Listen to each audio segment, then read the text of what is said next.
4 miscarriages हो जाने के बाद 9 साल तक कंसीव नहीं कर पाईं। फिर अल्लाह पाक का करम हुआ कि इस तरीके से इन्होंने अपनी ये जर्नी कंप्लीट की। मिसकैरेजेस हो जाने के बाद उम्मीद टूट जाना, मायूसी हो जाना और उसके बाद अपने आप को दोबारा से बैकअप देना, अपने आप को मोटिवेट करना और अपने आप को दोबारा इस काबिल बनाना कि वो अल्लाह ताला की ब्लेसिंग्स को अच्छे तरीके से समेट सके।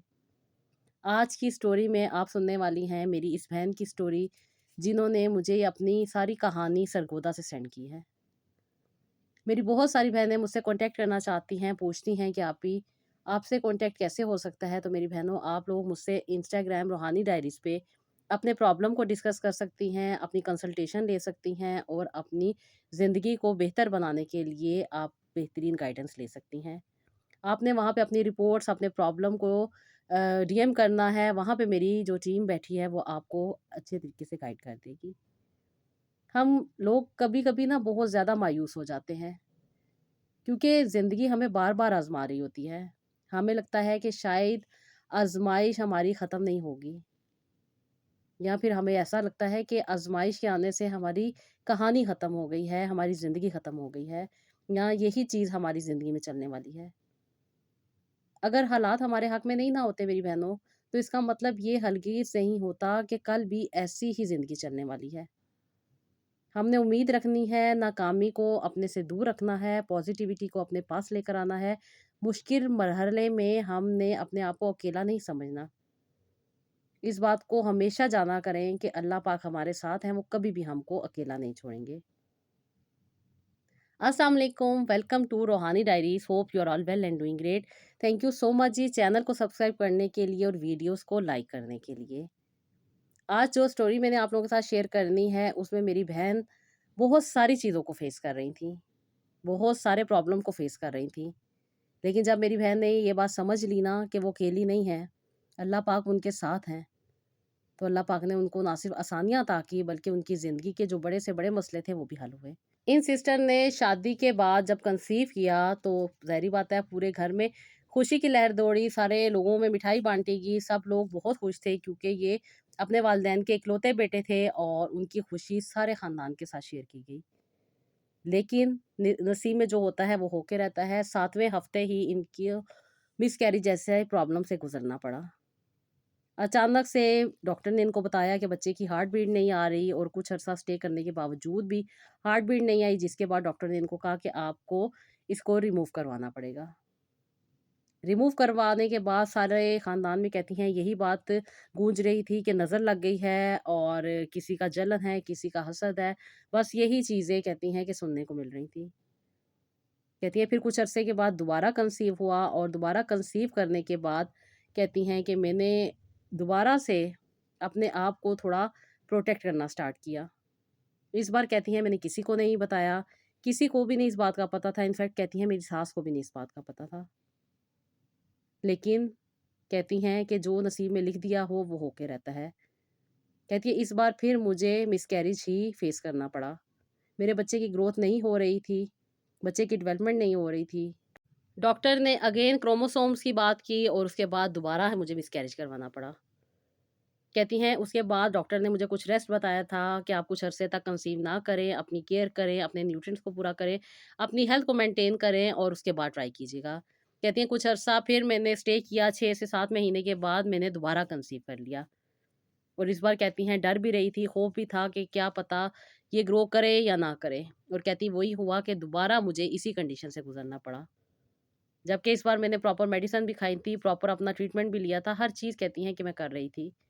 अपनी हेल्थ पे फ़ोकस कर रही थी। इनफैक्ट कहती है मैंने बहुत सारी एक्सरसाइज़ भी अपनी लाइफ़ में ऐड की हुई थी, अपने स्ट्रेस को मैनेज करने के लिए, अपनी लाइफ़ को कहती बेहतर बनाने के लिए मैं हल्ट अच्छी न्यूट्रिएंट्स भी ले रही थी। अपनी डाइट पे भी फ़ोकस कर रही थी। कहती है इस बार जब मैंने कंसीव किया तो कंसीव करने के कुछ अरसे के बाद दोबारा जब मैं अल्ट्रासाउंड के लिए गई तो इस बार तो हार्ट बीट आ गई थी। लेकिन कहती हैं 1 हफ़्ते के बाद ही बच्चे की हार्ट बीट नहीं नज़र आई। डॉक्टर ने बार-बार अल्ट्रासाउंड के लिए मुझे बुलाया, 2 से 3 हफ़्ते तक हमने वेट किया और फिर कहती हैं ये वही कंडीशन थी जिसको मैं हमेशा फ़ेस करती आ रही थी। इस बार कहती हैं कि मैं बहुत ज़्यादा डिसहार्ट हो गई थी क्योंकि मैंने इतनी ज़्यादा एफ़र्ट कर ली थी। अब मुझे लग रहा था कि शायद ये मसला ऐसे ही चलने वाला है। कहती है इस बार जब मैंने मिसकैरेज हुआ तो उसके बाद कहती हैं कि मैं बहुत ज़्यादा वीक हो चुकी थी। जितनी ज़्यादा मैंने कोशिश की थी, जितनी मैंने अपनी केयर की थी, उतनी ही ज़्यादा कहती हैं कि मैं डिसऑर्ड हो गई थी। उसके बाद कहती हैं कि मुझे डॉक्टर ने कहा कि आप कुछ मेडिसिन लें और उसके बाद हम आपको नेचुरल नहीं बल्कि ट्रीटमेंट के ज़रिए कंसीव करवाएँगे। कहती हैं मैंने उनकी बात मानी, कहती हैं कि उसके बाद डॉक्टर ने जो मेडिसिन दी थी, जो मुझे चीज़ें बताई थी, उस पे मैं अमल कर रही थी, हर चीज़ को मैं लेके चल रही थी। और कहती हैं इस बार मुझे कंसीव नहीं हुआ था, मेरे ट्राई करने के बावजूद भी। कहती है फिर डॉक्टर ने कुछ मेडिसिन दी, कुछ ट्रीटमेंट दी और उसके बाद जाके मुझे कंसीव हुआ। कहती इस बार मेरी मुकम्मल ये उम्मीद थी कि अल्लाह पाक मुझे ज़रूर औलाद अता कर देंगे। कहती बार-बार, बार-बार मैं इसी तकलीफ़ से गुज़र रही थी। और कहती है इस बार जब मैंने कंसीव किया था तो यही सोच मेरे माइंड में दोबारा-दोबारा आ रही थी। कहती मैं सोच रही थी कि शायद मैं दोबारा कंसीव नहीं कर पाऊँगी। लेकिन कंसीव होने के बाद कहती हैं कि मुझे ये डर लग रहा था कि पता नहीं मुझे औलाद होगी भी या नहीं। कहती बार-बार माइंड में यही होता था कि बच्चे की हार्ट बीट आई है या नहीं आई। और कहती हैं यही सोच मुझे बहुत ज़्यादा तकलीफ़ देती थी। मैंने डॉक्टर से भी डिस्कस किया था और डॉक्टर ने कहती हैं कि जब टेस्ट किया तो बच्चे की हार्ट बीट भी मौजूद थी। कहती इस बार अल्लाह पाक का शुक्र था कि मेरा 3rd मंथ कंप्लीट होने वाला था। कहती हम सब लोग बहुत खुश थे। कहती मैं भी खुश थी अल्लाह पाक का करम हो चुका है और कहती हैं कि काफ़ी दिन भी गुज़र चुके हैं। कहती वो जो बार-बार मेरे माइंड में एक सोच चलती थी वो काफ़ी हद तक कम होने लग गई थी। कहती अब मुझे उम्मीद जाग गई थी कि अल्लाह पाक का ये करम मुझे ज़रूर नसीब होगा।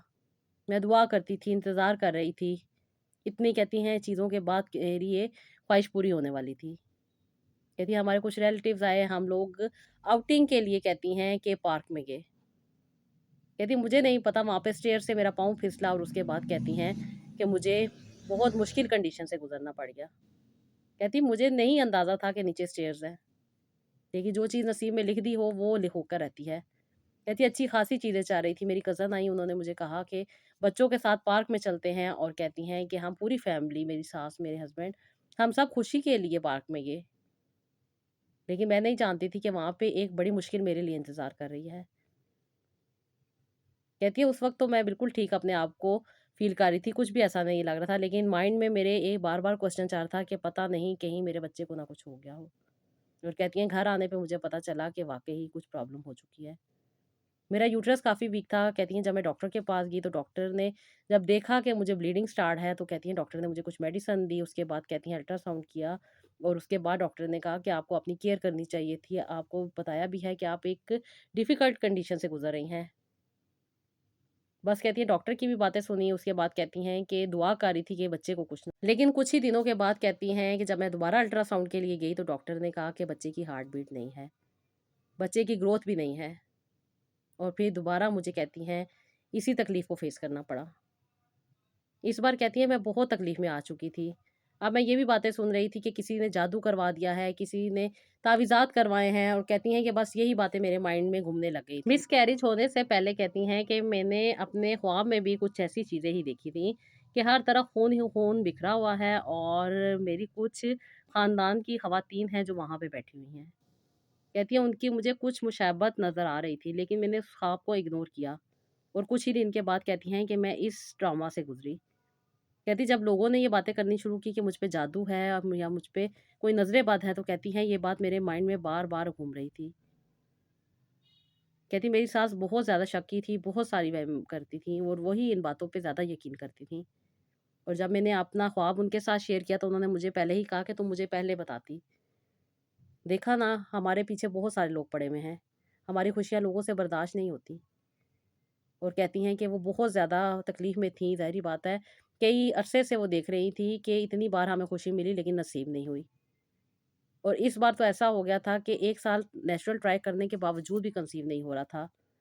फिर डॉक्टर ने दोबारा से टेस्ट किए, दोबारा से हार्मोन्स की रिपोर्ट और थायराइड का प्रॉब्लम निकल आया। थायराइड का प्रॉब्लम भी कहती हैं डॉक्टर ट्रीट कर रहे थे, उसके साथ-साथ कंसीव नहीं हो रहा था। फिर कहती हैं ट्रीटमेंट चल रहे थे, आईयूआई का डॉक्टर ने बताया, उसका करवाने के बाद भी कहती हैं कंसीव नहीं हुआ और फिर कहती हैं कि काफ़ी प्रोसीजर, काफ़ी मेडिसिन, काफ़ी चीज़ें खाने के बाद डॉक्टर ने मुझे आईवीएफ के बारे में बताया। कहती मैंने हस्बैंड से बात की, हस्बैंड भी इस बात को मान गए, एक्सेप्ट कर लिया कि हाँ, अब हमें आईवीएफ की तरफ जाना चाहिए और कहती हैं कि कुछ अरसा स्टे करने के बाद हमने आईवीएफ के लिए ट्राई किया। पहले डॉक्टर ने कुछ प्रोसीजर दिए, कुछ मेडिसिन दी, उसके बाद कहती हैं कि हमने आईवीएफ के लिए जब ट्राई किया तो हमें फर्स्ट जो कहती हैं प्रोसीजर हुआ, उसके बीच में डॉक्टर ने ये बताया था कि एम्ब्रियो डेवलप ही नहीं हुआ, यानी कि एम्ब्रियो बना ही नहीं है, फर्टिलाइज़ेशन हुई ही नहीं है। कहती इस बार हमारा आईवीएफ बहुत ज़्यादा कहती हैं तकलीफ़ के साथ फ़ेल हुआ। हमें बहुत उम्मीद थी कि शायद इस बार कंसीव हो जाएगा, लेकिन चीज़ें नहीं हो रही थी। मेरी सास हमेशा यही मुझे कहती थी, ये किसी ने बंदिश करवाई है या किसी का जादू तवीज़ है। और मैं कहती हैं इन बातों को थोड़ा कम मानती थी, लेकिन जब से मैंने 4th बार अपना मिसकैरेज हुआ था, उसके बाद से कहती हैं कि मैं बहुत ज़्यादा इन्हीं बातों पे फ़ोकस कर रही थी और यही बातें मेरे माइंड में घूम रही थी। इस बार कहती हैं हमने सेकंड अटेम्प्ट जल्दी नहीं किया, बल्कि कुछ अरसा स्टे करने के बाद हमने सेकंड अटेम्प्ट किया। कहती इस बार भी एम्ब्रियो बनने के बाद डॉक्टर इम्प्लांट नहीं कर पाए। डॉक्टर कहते हैं कि अभी आपके अंदर वो कैपेसिटी मौजूद नहीं है कि हम इसको इम्प्लांट करें और अगर हम इम्प्लांट करेंगे तो आपको दोबारा मिसकैरेज जैसे प्रॉब्लम से गुजरना पड़ेगा। यानी कि उन्होंने साफ कह दिया था कि इस बार भी हमारा आईवीएफ फेल हो चुका है। कहती है बस यही बात माइंड में थी कि मुझे शायद औलाद नसीब नहीं होनी और उसके साथ कहती हैं मिसकैरेज का खौफ कहती हैं मुझे बहुत ज़्यादा तकलीफ में डाल देता था। मेरी हालत ख़राब होती जा रही थी, मेंटली तौर पे मैं बहुत ज़्यादा डिप्रेस होती जा रही थी। खौफ़, परेशानी और बेबसी का आलम कहती हैं कि मुझे अंदर से तकलीफ़ में डाल रहा था। मैं बहुत मायूस थी, बहुत नाकाम थी। अब थर्ड चांस था हमारे पास आईवीएफ का और कहती हैं कि मैं इसको अवेल नहीं करना चाहती थी। मैंने अपने हस्बैंड से कहा कि मुझे नहीं करवाना। मेरे हस्बैंड ने भी मुझे सपोर्ट किया और उन्होंने कहा ठीक है जैसे तुम्हारी मर्ज़ी। कहती है सारी चीज़ें करते-कराते कहती हैं मेरी शादी को 7 साल हो चुके थे। बहुत सारी चीज़ें लेके जा रही थी, बहुत सारी तकलीफ़ों से गुज़र रही थी, बहुत सारी परेशानियाँ देख रही थी। हर बार उम्मीद होती थी लेकिन हर बार कहती है मिसकैरेज जैसे प्रॉब्लम से गुज़र जाना मुझे अंदर से तोड़ता जा रहा था। और आईवीएफ फ़ेल हो जाने के बाद कहती है मैं और भी ज़्यादा तकलीफ़ में आ गई थी कि मेरी आखिरी उम्मीद भी ख़त्म हो गई थी। दुनियावी तौर पे कहती है मैंने सब कुछ करके देख लिया था। मेरी सास बहुत सारे वज़ाइफ़ करती थी, बहुत सारी इबादत करती थी, बहुत सारी चीज़ें कर रही थी लेकिन कहती हैं कि ये तकलीफ़ मुझसे दूर नहीं हो रही थी। ये चीज़ें ऐसे ही चलती जा रही थी और मैं भी मेंटली तौर पे बहुत डिस्टर्ब हो गई थी कि पता नहीं कौन है जो हमारा दुश्मन है। कहती है क्योंकि ये इकलौते बेटे थे इसलिए बहुत सारे ख़ानदान के लोग अपनी बेटियों का रिश्ता करना चाहते थे। लेकिन ख़ाला ने कहती हैं मुझे प्रेफ़र किया और मेरी शादी के बाद ही ये सारे मसले-मसाइल मुझे फ़ेस करने पड़े। कहती हैं ये मुझे बहुत ज़्यादा तकलीफ़ में डाल रहे थे मसले। अब इतना अरसा गुज़र चुका था, इतनी अरसे कहती हैं हमने बहुत सारी कोशिश कर रही, बहुत सारी चीज़ें करके देखनी थी। कंसीव होने के बावजूद भी कहती हैं बच्चे की ग्रोथ नहीं होती थी। बस ये सोच लिया था और ये मान लिया था मैंने कि शायद मेरे नसीब में औलाद ही नहीं है। लेकिन कहती है अंदर एक तकलीफ़, परेशानी जो चल रही होती थी वो इस बात पर मजबूर कर देती थी कि नहीं एक कोशिश और सही, एक कदम और सही। फिर हस्बैंड से डिस्कस करती थी, हस्बैंड मेरे बहुत सपोर्टिव थे, हर तरह से मेरी केयर करते थे, हर तरह से मुझे ख़्याल करते थे और उसके साथ मेरी सास भी बहुत अच्छी थी, बहुत मेरा ख़्याल करती थी, मुझ पे बहुत ज़्यादा कहती हैं पढ़ाई करती थी, मेरा बहुत ख़्याल करती थी। कहती हर तरफ से मुझे खुशियाँ मिलती थी लेकिन औलाद जैसी नेमत से मैं महरूम थी। अंदर ही अंदर कहती है मैं एक तकलीफ़ में अपने आप को लेके चल रही थी। मेरा ख़ौफ़, मेरी परेशानी कहती है मेरी उम्मीद को तोड़ता जा रहा था। लेकिन फिर दिल में ख़्याल आता था कि नहीं एक कोशिश और कर लेती हूँ। फिर कहती हैं डॉक्टर चेंज किया, फिर दोबारा से टेस्ट, दोबारा से चीज़ें और दोबारा से सब कुछ करवाना शुरू कर दिया। 2 साल तक कहती हैं मुसलसल हम चीज़ों को लेके जा रहे थे। हर चीज़ सही होने के बावजूद भी कहती हैं कंसीव नहीं हो पा अपने इलाके से दूर जाके कहती हैं हम अपना ट्रीटमेंट करवा रहे थे, उसके बाद कहती हैं कि कोई फ़ायदा नहीं हो रहा था। सारी चीज़ें कहती हैं मैं करके देख चुकी थी। हर चीज़ कर रही थी, हर चीज़ को लेके चल रही थी। 2 साल तक कहती हैं मैंने प्रॉपर इलाज करवाया लेकिन कोई फ़ायदा ना हो सका। इस बार तो कहती कंसीव भी नहीं हुआ। अब कहती हैं अपने मसले-मसाइल शुरू हो गए थे। थायरॉइड कहती हैं मैं ऑलरेडी फ़ेस कर रही थी और डॉक्टर ने मुझे बताया कि मुझे यूट्रस में छोटा-सा फाइब्रॉइड भी बन गया है, जो कि मेडिसिन से ठीक हो जाएगा। कहती हैं अब मेडिसिन स्टार्ट हो गई थी।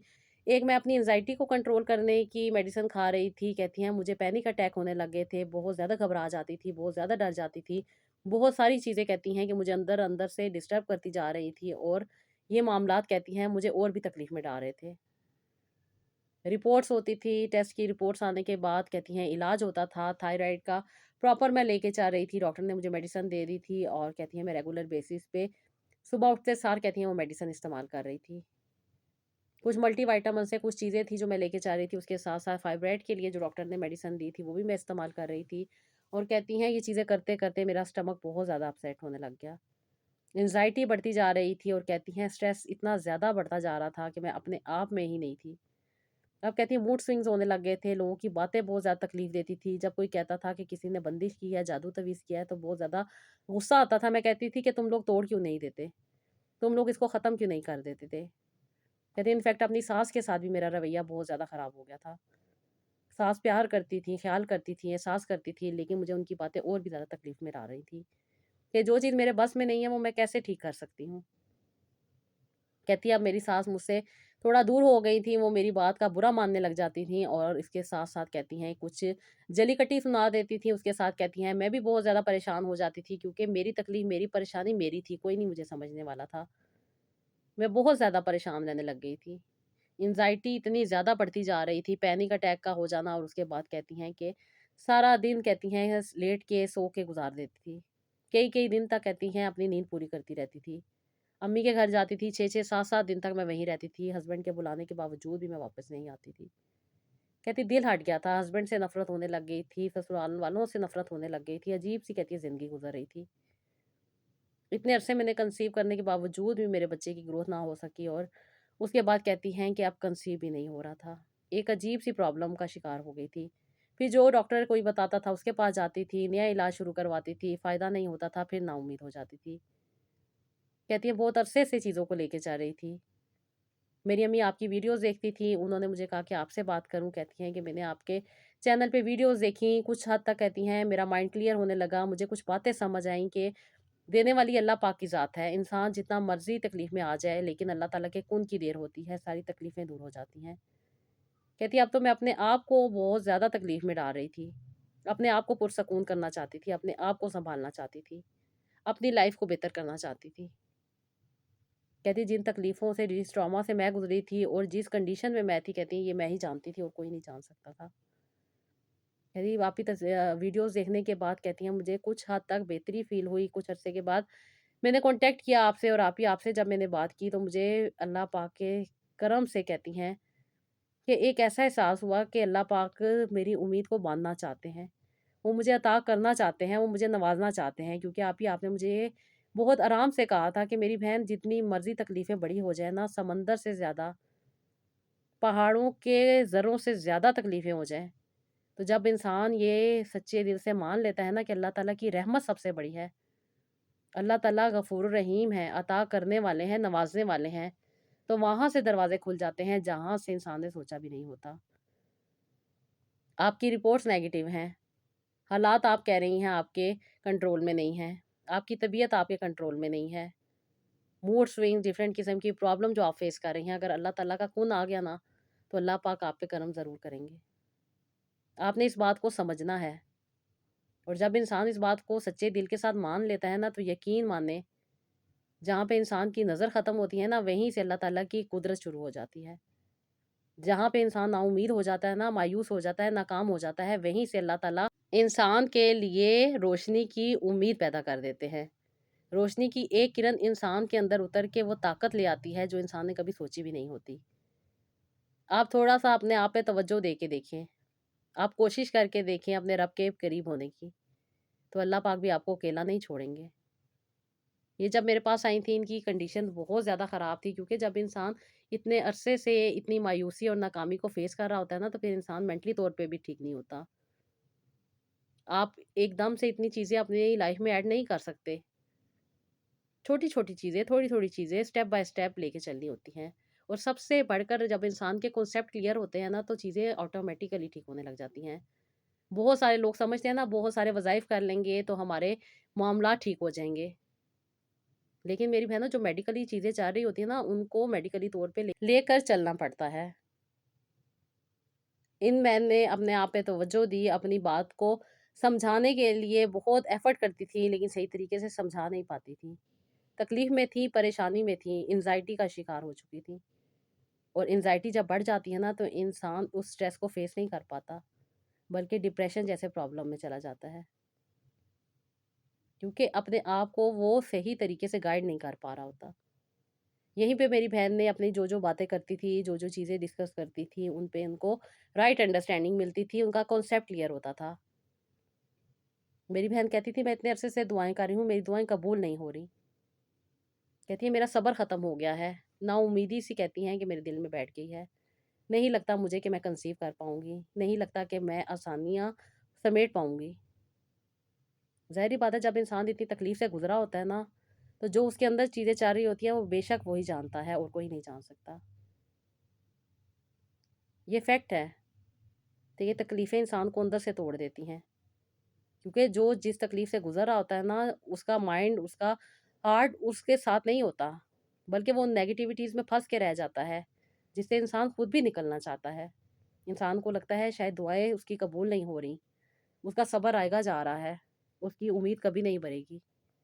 लेकिन अल्लाह पाक है ना, अल्लाह पाक को जो लोग सही तरीके से जान लेते हैं ना, वो कभी भी परेशान नहीं होते, कभी भी नाउम्मीद नहीं होते, कभी भी नाकाम नहीं होते। क्योंकि छोटी-छोटी सी जो नेगेटिविटीज़ हमारे माइंड में आ रही होती है ना, यही शैतान चाहता है कि हमारे माइंड में स्टक हो जाएँ। और जब स्टक हो जाती हैं तो शैतान तो खुश हो जाता है, लेकिन इंसान की ज़िंदगी बहुत ज़्यादा मुश्किल में आ जाती है। यही वो टाइम होता है जब हमने अपने आप पे तवज्जो देनी है, छोटी-छोटी चीज़ों को अपनी लाइफ़ में ऐड करना है। इस बात को सिर्फ़ समझना है कि अल्लाह पाक हमारे साथ हैं, वो हमें रास्ता दिखाएँगे, वो हमारी मदद करेंगे, वो हमें कभी भी अकेला नहीं छोड़ेंगे।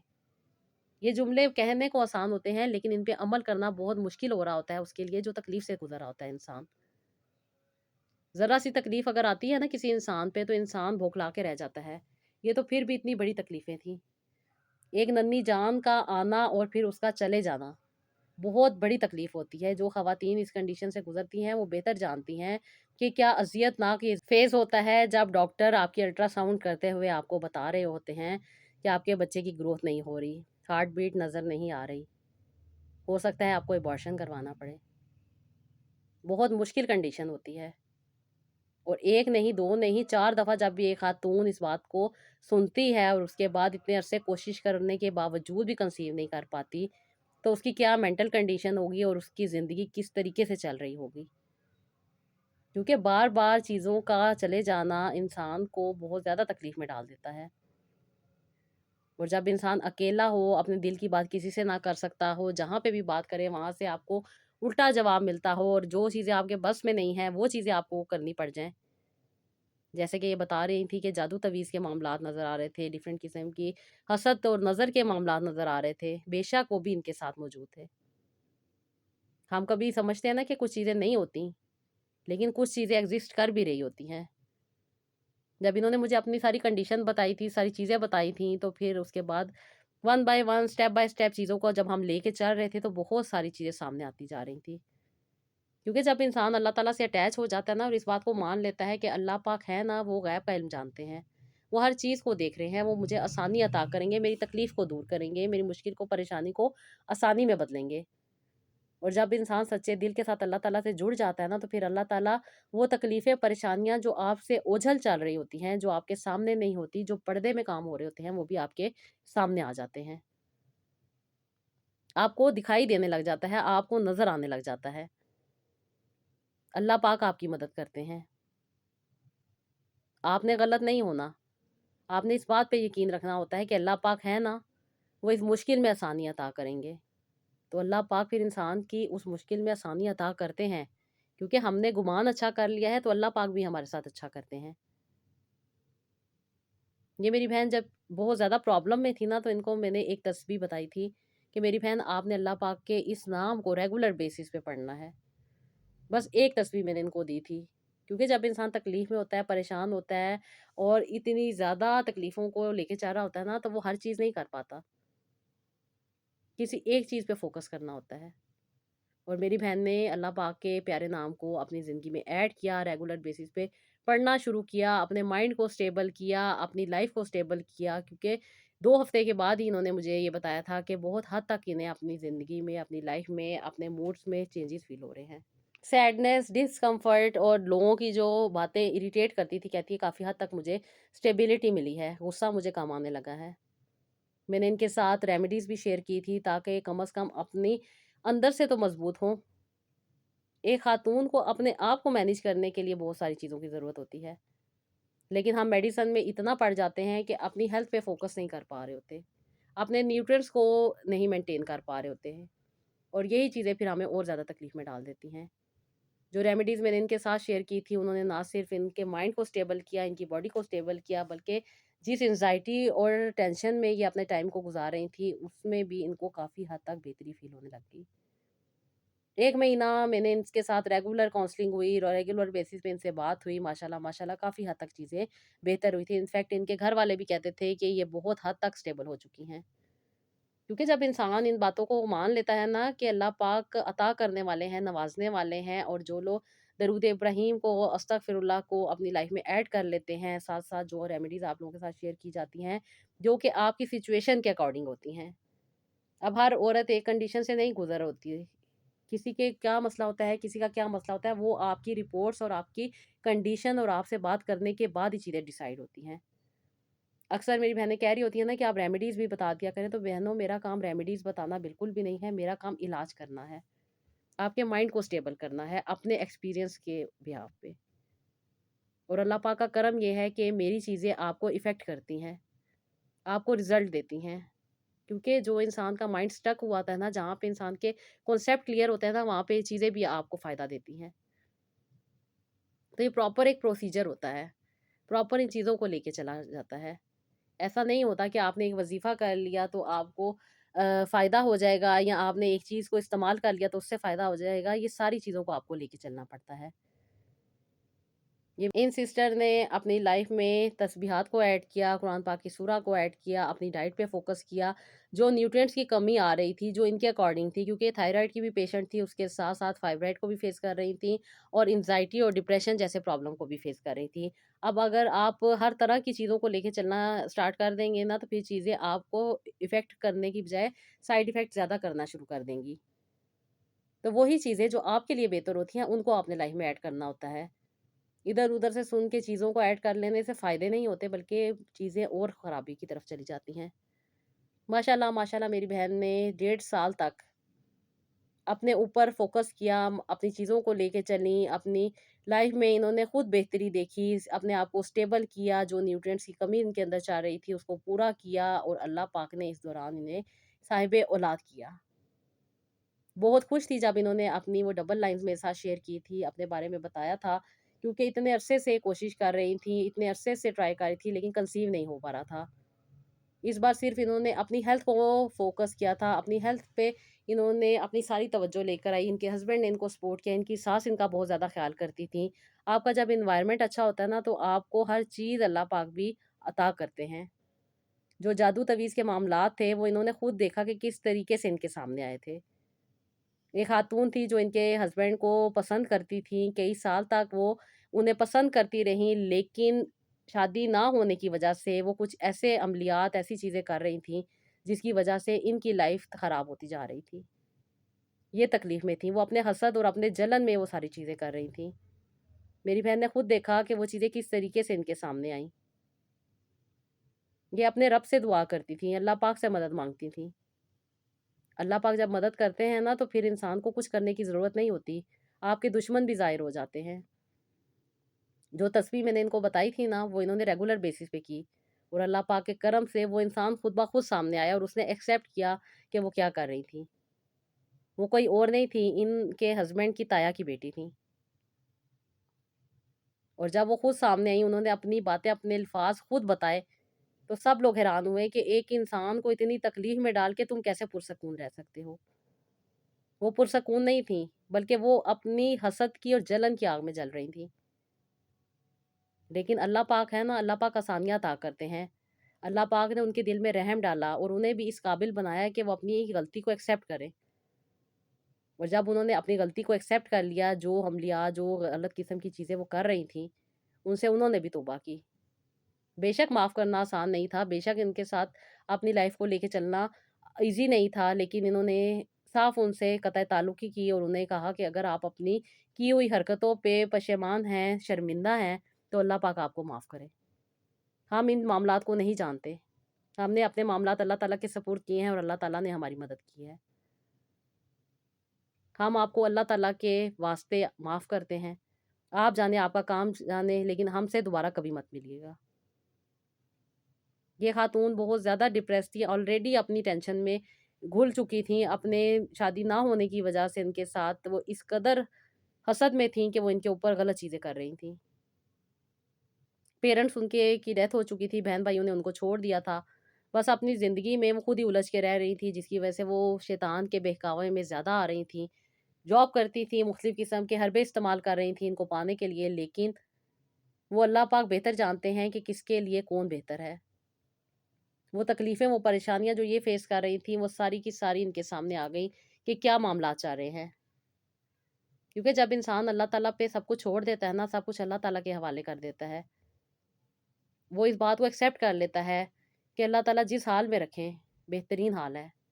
तो यकीन माने फिर अल्लाह ताला आपको आपके हवाले नहीं रखते, बल्कि अल्लाह ताला आपका ज़िम्मा खुद उठा लेते हैं और अल्लाह ताला इंसान को वहाँ से अता कर देते हैं, जहाँ से इंसान ने सोचा भी नहीं होता।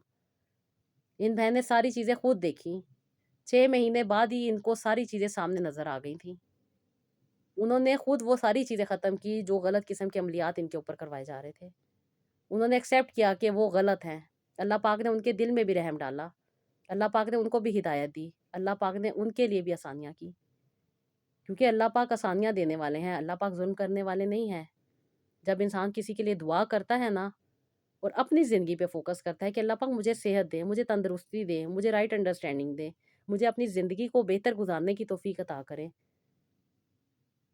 और अल्लाह पाक सबका भला करें, सबकी खैर करें, सबकी मुश्किलात में आसानी अता करें। तो यकीन माने जब इंसान इस तरीके से अल्लाह ताला से जुड़ता है ना, तो अल्लाह ताला इंसान को अकेला नहीं छोड़ते। अल्लाह ताला मदद भी करते हैं, मुश्किलात में आसानी भी देते हैं, तकलीफ़ों, परेशानियों को दूर भी करते हैं और दुआएँ जो इतने अरसे से हमें लग रहा होता है ना कि हमारी कबूल नहीं हो रही, वो भी अल्लाह ताला बेहतरीन वक़्त पे कबूल करके, हमें अता करके ये बताते हैं कि अल्लाह पाक ने हमें अकेला नहीं छोड़ा। बस हमने अपने ताल्लुक को अल्लाह ताला से ख़त्म किया हुआ था। हमने अपनी राइट अंडरस्टैंडिंग पे अमल करना छोड़ दिया था। हमने इधर-उधर की बातों को समझना शुरू कर दिया था और कुरान पाक जो हमारे पास मौजूद है, उसको खोल के तर्जुमे के साथ पढ़ना हमने छोड़ दिया था या शुरू ही नहीं किया था। लेकिन जब इंसान सच्चे दिल के साथ अल्लाह ताला से जुड़ता है ना, तो फिर अल्लाह ताला आसानियों के दरवाज़े खोल देते हैं।